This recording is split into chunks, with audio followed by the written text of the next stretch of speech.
ఈ రోజైతే చొచో కర్రీ చేస్తున్నాను నేను. ఇలా చేసుకున్నారంటే చాలా రైస్‌లోకి, చపాతీలోకి చాలా చాలా టేస్టీగా ఉంటది.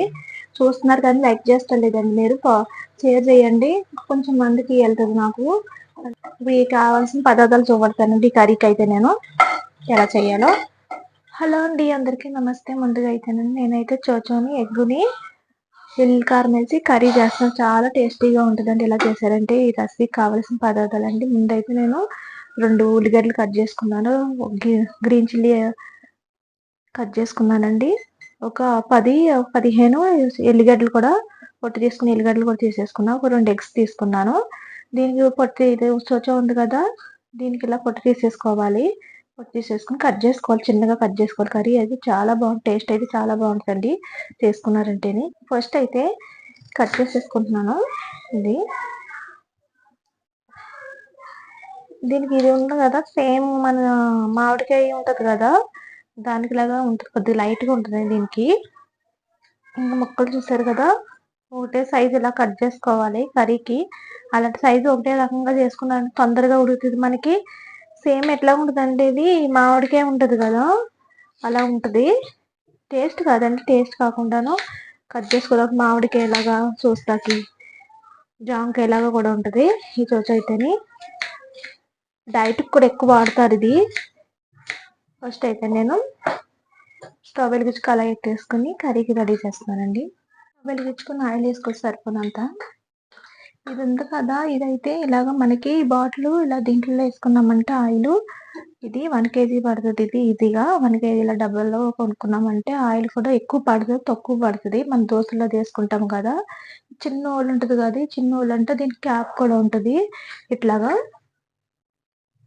దీన్ని చూసారు కదా! ఇట్లా మూత ఉంటదండి. ఇలాగ మూత ఇలా ఏమో లోపల బొద్దింకలయి ఉంటాయి. బొద్దింకలయి ఎళ్ళకుండా ఉంటాకి ఇట్లాగుంటది. ఈజీగా యేసుకుంటా కూడా బావుంటది ఇలాగా. దీన్ని నేను ఆల్రెడీ వాష్ చేసి పెట్టాను. చాలా బావుంటది. సేఫ్‌గా ఆయిల్ కూడా ఎక్కువ పడకుండా తక్కువ ఆయిల్ పడతది ఇలాగా. ఎంత కావాలంటే అంత యేసుకోవచ్చు దీని మీద. ఎగ్స్ యేసుకుంటాక పసుపేస్తున్నాను ఇందులోని. ఆయిల్ ఇటెక్కిపోయింది కదా! ఇప్పుడు ఎగ్స్ ఇలా పొట్టు తీసేసుకొని ఇలా వేయించేసుకోవాలి సిమ్‌లో పెట్టి. సైడ్ ఎగినాయి కదా! రెండో సైడ్ కూడా తిరగేసేసుకోవాలి.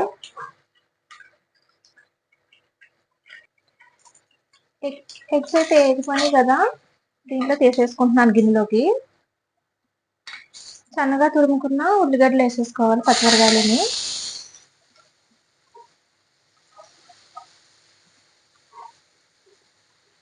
మంచి రంగొచ్చే వరకు వేయించుకోవాలి ఇవన్నీని. ఉల్లిగడ్డలయిని. గ్రీన్ చిల్లీ కూడా ఇందులో వేసేసుకున్నాను.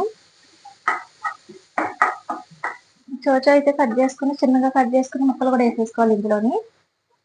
సిమ్‌లో పెట్టి బాగా ఉడకనివ్వాలి ఇవన్నీని.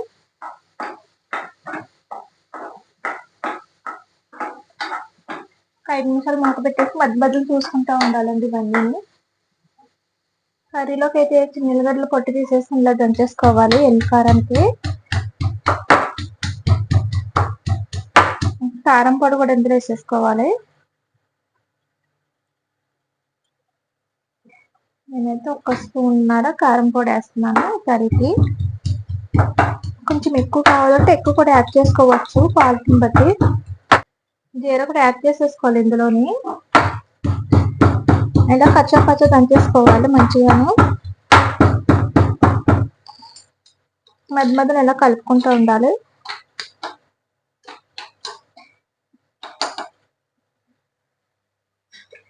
ఎల్లి కారం చాలా బాగుంటుంది. ఇలాగ రైస్లో వేసుకొని కూడా తినేయచ్చు మనం. లైట్‌గా ధనియాల పొడి కూడా వేసుకోవాలి ఇందులోని. ఇదైతే ఎగిపోయింది కదా! దీంట్లో ఎల్లుల్లి కారం ఉంది కదా దంచుకున్నది. కచ్చా పచ్చా అది యాడ్ చేసేసుకోవాలి ఇందులోని. మంచిగా కలిపేసుకోవాలి ఇవన్నీని. ఎల్లుల్లి కారం అది ఏగిలాగా అంతా కలిసేలా కలిపేసుకోవాలి. ఇందులో కాస్తంత వాటర్ వేసుకోవాలి ఇందులోనే. రుచికి సరిపడినంత సాల్ట్ కూడా వేసేసుకుంటున్నాను ఇందులోని. వేయించుకున్న ఎగ్స్ కూడా వేసుకోవాలి ఇందులోనే. ఇందులో వాటర్ వేసేసుకొని ఒక 2 నిమిషాలు 5 నిమిషాలు ఉడకనివ్వాలి. ఒక 5 నిమిషాలు ఉడకనివ్వాలి సిమ్‌లో పెట్టి. కర్రీ అయితే రెడీ అయిపోయింది కదా! కొంచెం కొత్తిమీర కూడా యాడ్ చేసేసుకోవాలి ఇందులోని. ఇలా చోచో కర్రీ చేసుకున్నారంటే హెల్త్‌కి కూడా చాలా మంచిది. ఎగ్స్ వేసుకొని వేడి వేడి రైస్ వేసుకొని తిన్నారంటే సూపర్ ఉంటుంది. కర్రీ అయితేని చూసారు కదా, కర్రీ రెడీ అయిపోయింది. లైక్ చేయండి, షేర్ చేయండి ఫ్రెండ్స్, కామెంట్ పెట్టండి.